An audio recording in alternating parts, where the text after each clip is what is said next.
회담 하루 전인 어제까지도 미국의 압박은 계속됐습니다. 기자회견을 통해서 북한이 비핵화에 착수하는 것을 전제로 체제 안전 보장을 약속한 겁니다. 북한에서도 비핵화 실현이라는 핵심 의제를 언론이 공개하기도 했습니다. 계속해서 싱가포르 특별 취재팀 연결하겠습니다. 강예지 기자. 네, 강혜지입니다. 네, 어제 오후 폼페이오 국무장관이 브리핑을 했었죠. 사실상 미국이 현지에서 내놓은 첫 공식 입장인데 핵심은 뭐였습니까?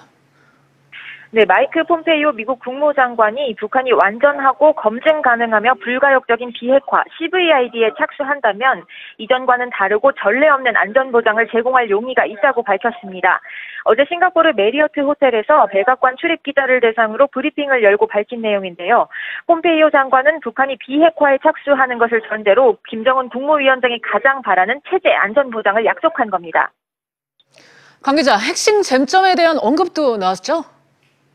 네, 그렇습니다. 그동안 비핵화 원칙에 대한 북미 양국의 간극이 상당히 크다는 지적이 많았는데요. 폼페이오 장관은 CVID가 미국이 수용할 수 있는 유일한 결과라는 기존의 입장을 다시 확인했습니다. CVID에서도 그러니까 비핵화 검증이 가장 중요하다면서 검증이 이뤄져야 다음 단계로 빠르게 넘어갈 수 있다고 거듭 강조했습니다.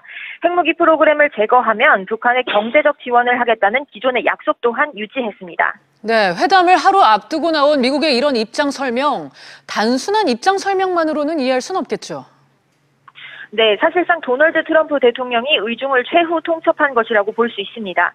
폼페이오 장관이 이렇게 전례 없는 체제 안전 보장을 약속하면서도 북한이 핵무기 프로그램을 제거할 때까지는 제재를 유지하겠다고 한 점에서 회담 직전까지도 북한을 압박하기 위한 심리전의 일환이었다는 분석도 나오고 있습니다. 네, 싱가포르에 북한 기자들도 나와 있다고 하던데 북한에서는 어떤 보도가 나왔습니까? 네, 노동당 중앙위원회 기관지 노동신문을 비롯한 북한 언론들이 어제자 일면에 김정은 북한 노동당 위원장이 트럼프 대통령과 회담을 하기 위해 싱가포르를 방문했다고 대대적으로 보도했는데요. 북한이 북미 정상회담을 개최한다고 보도한 것은 이번이 처음입니다.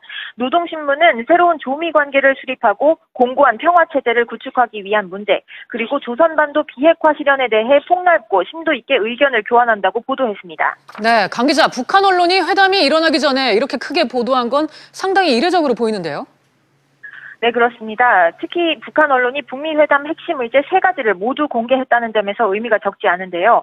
앞서 보셨듯이 김 위원장과 트럼프 대통령의 모두 발언 분위기가 상당히 밝았다는 평가가 나오면서 오늘 북미 정상이 양국 모두 수용할 만한 수준에서 합의를 이끌어낼 것이란 관측이 나오고 있습니다. 지금까지 싱가포르에서 SBS CNBC 강혜지입니다.